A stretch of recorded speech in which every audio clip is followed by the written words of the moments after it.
When it comes to mixing, there are thousands of fancy tools and approaches that you can use to make your music sound better. But mixing is also about knowing when to use those fancy tools and approaches and when to keep it simple. In order to make the right mixing decision in the right situation, you have to be familiar with certain concepts and examples. So let's look at a few of those in this video.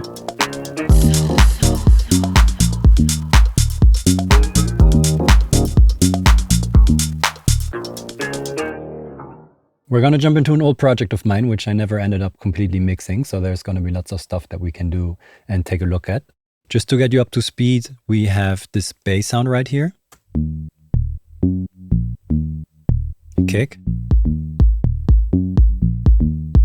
Road sound.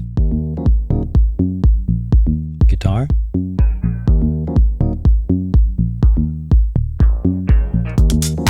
More drums, of course.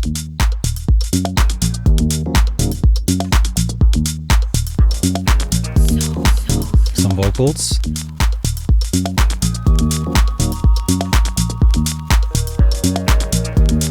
In a case like this, where I don't exactly know yet where the problem is, I would start with the most important elements and kind of build the track from the bottom up and see what issues arise and stuff like that. So let's start with the kick.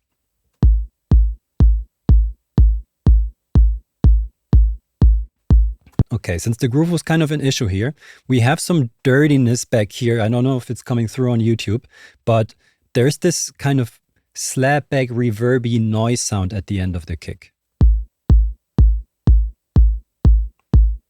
And it's even in stereo. So if you have like a utility and you put it in mono, compare this in stereo, now mono.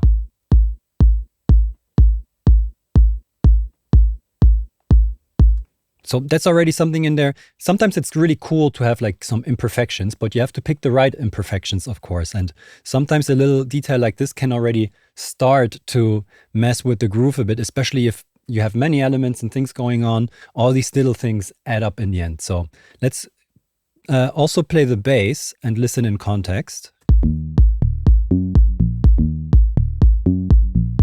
Yeah, like it bothers me a bit.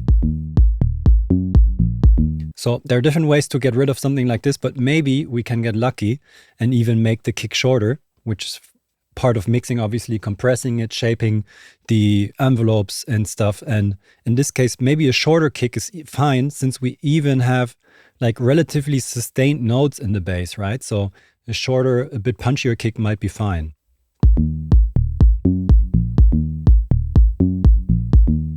It's a bit better to me.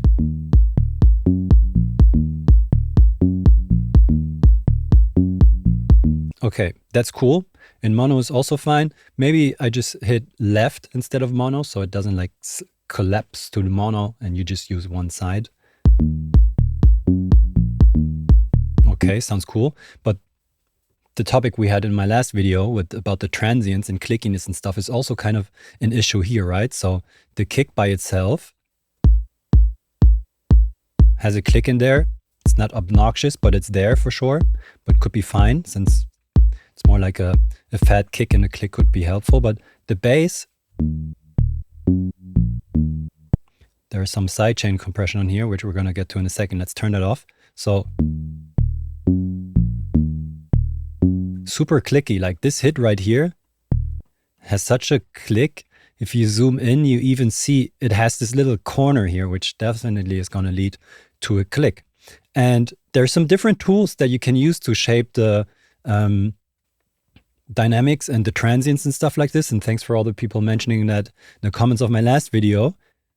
I like this drum shaper, which you can use, and you can kind of take out the attack, which could be a solution. But in this case, I wasn't really happy with the results. So since I luckily have some tools that I use for my other audio jobs, something that's almost a bit like cheating, but still useful. If I consolidate a clip or something like this and double click, you can hit this edit button, which you can link to an editor. So if I hit this, it's actually going to open up RX, and you have tools like a declick in here. So if you check out the transients and I hit declick, you can see how they get slightly reduced, right? So let's save that up. It's already going to be ready in live. And let's compare that real quick.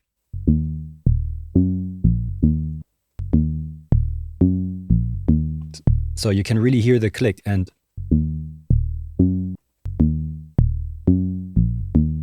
obviously for some people this might go too far, but it's like those little things and outside the box tools that you can sometimes use to make stuff like that happen. Because in context, the click might be a problem, especially in a bass like this, where the bass is playing at a rhythm where it's often playing where the open hi-hat will be landing, for example, and percussion sounds, right? So having a transient like this is going to layer up with other drums, maybe get a bit phasey, they don't add up completely nice. So that's something, it always comes up to context, but it might end up messing with the groove. So speaking of how the bass is playing, we had the sidechain compression on here, and the flow of the kick and bass wasn't that nice yet. And this is just like a normal volume shaper thrown on here. If you look carefully at like where the kick is playing and where the bass is playing, the bass is usually falling in between the kick drums, right? So there's not that much of a need for sidechain compression because the kick and the bass are rarely playing at the same time. They're just overlapping a little bit here, and it's kind of playing this hit relatively soon after the kick.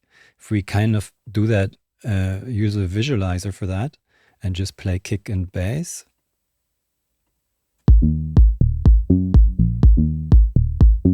You can see it's kind of falling in between there. It's not that big of a deal. And this tail, let's say we turn off the drum shaper and loop this over here real quick so we get the declicked version.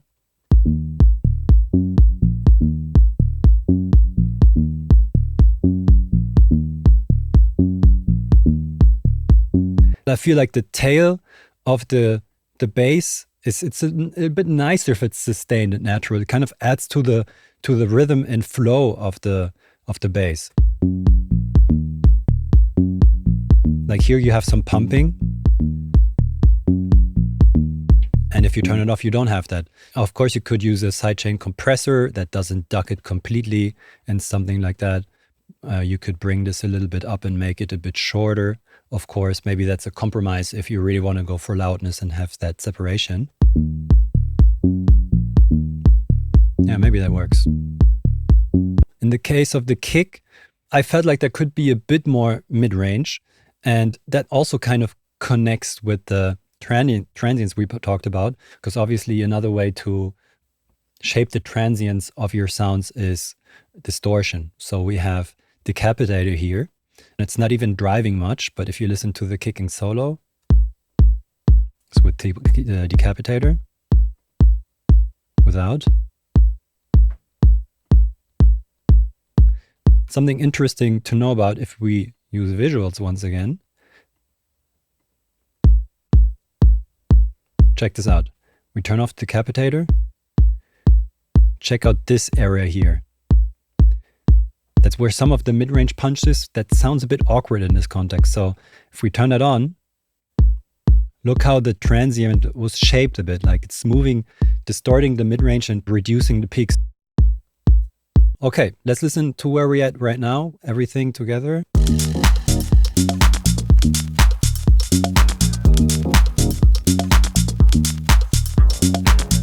Let's go to the mid-range elements, right? So we have kick, bass, and then go for the Rhodes and the guitar. So in the case of the Rhodes, this is coming from Lounge Lizard. I was lacking some high end in here, but instead of using a lot of EQ, we could add a bit of velocity. Now we have to turn down the volume a little bit, but higher velocity in the case of a Rhodes sound will create more high frequencies. So instead of mixing around and trying to pull something up which isn't there, before, after. Okay, let's jump to the guitar, which is a loop here.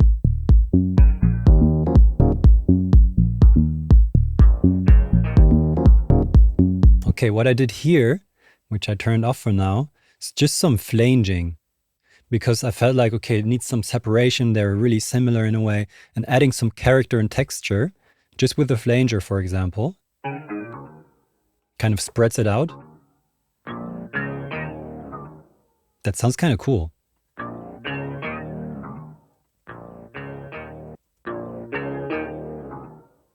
Makes it almost like a bit electronic, electric sounding, which I find cool in this context. So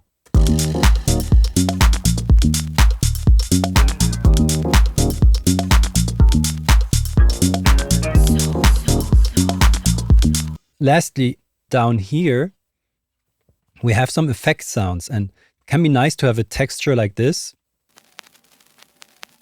under your track. But in a way, it becomes a drum, because if we listen to the drums, check this out. So this little hit here comes straight after the clap. So it almost sounds like a little early reflection slap back after the clap. So check this out here. So this is quite a bit too loud, right? And stuff like this can already mess with your roof, like these little transients and pokes and stuff like that. Our ear will kind of blend them into the mix and into the groove. And that can be very cool if it's well done. But if it's not that well done, it's a bit difficult. So once again, we can have some saturation in here. And driving that saturation is taking out all these little clicks, right? So you see? It's kind of chopping them off. Let's bring that down a bit.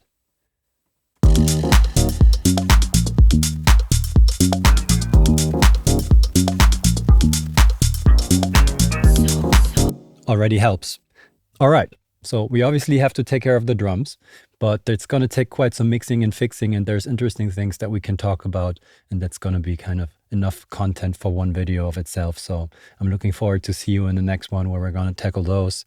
Thanks for watching as always, and feel free to check out my sample shop. You can find the link in the description if you're looking for some cool samples for house music production.